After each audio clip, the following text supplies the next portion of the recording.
कोशिश ये होती है कि मेरी वीडियो ज़्यादा लंबी ना हो ताकि आप लोग बोर ना हो, तो इसलिए मैंने वो जल्दी कटिंग कर ली। एंड भाई आपके इस प्यार का बहुत शुक्रिया, जज़ाकल्लाह, खुश रहें। और साथ साथ मुझे इस बात की भी बड़ी खुशी हुई कि मेरे जो देखने वाले हैं वो मेरी वीडियोस को इतने गौर से देखते हैं और इतने मतलब वो कंप्लीट देखते हैं कि इस तरह की छोटी छोटी जो बातें वो भी नोट करते हैं और फिर मुझे बताते रहते हैं। अल्लाह माशाल्लाह, ये देखिए कितना खूबसूरत कलर और कितने बेहतरीन क्रम्स। कप मैदा, 1 कप बॉइल्ड चिकन, 1 कप टमाटर, 1 कप प्याज,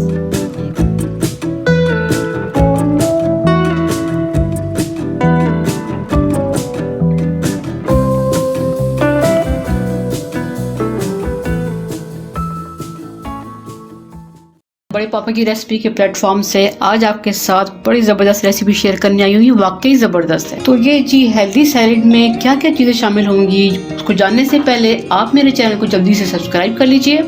सब्सक्राइब करने के बाद मेरी वीडियो को लाइक और शेयर ज़रूर करें। तो चलिए, सर्विंग के लिए आपके सामने आ चुकी है। तो आपने इस तरह की सैलेड बनाकर ज़रूर ट्राई करनी है। अपने वेट लॉस में मदद लेनी है सैलेड से। और जो मैंने स्टाइल कट किया है तमाम वेजिटेबल्स का, वो मैंने इसके साथ फ्लावर बना दिए। तो जनाब हमारी लबी शीरीं हो गई तैयार, और देखने में ये जितनी खूबसूरत लग रही है खाने में ये उतनी ही मज़ेदार। क्या बात है।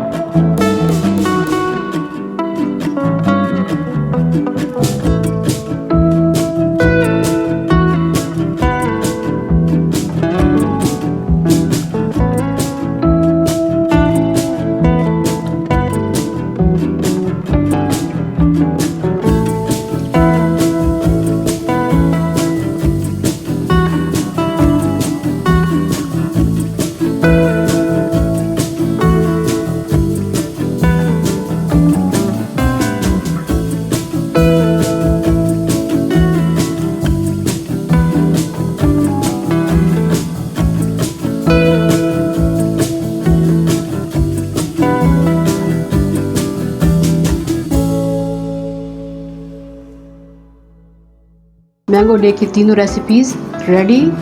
Mango pulpy juice, mango rice and mango phirni. अस्सलामुअलैकुम, मैं मिसेस आफ्ताब अपने चैनल बड़े पापा की रेसिपी के प्लेटफॉर्म से आज आपके साथ चिकन कॉर्न सूप की रेसिपी शेयर करने के लिए आई हूँ। सूप के साथ साथ मैं 3 टाइप्स की सॉसेस जो बताऊंगी। चिकन कटलेट्स की रेसिपी हमारी तरफ बहुत ज़्यादा रिक्वेस्ट भेजी थी उसामा फ्रॉम लाहौर। आप इसको देखिएगा और इस तरह बनाकर खाइएगा और कमेंट बॉक्स में मुझे बताइएगा कि आपको किस तरह से कैसे लगे। बस जी, अब मैं इसको करता हूँ सर्विंग के बर्तन में डाल के, फिर आपको दिखाता हूँ कि मैं सर्व कैसे करूँगा। ज़रूर ट्राई करिएगा, आपको बहुत मज़ा आएगा और इंशाल्लाह आप मुझे दुआएं देंगे। अब मेरे मुंह में पानी आ रहा है।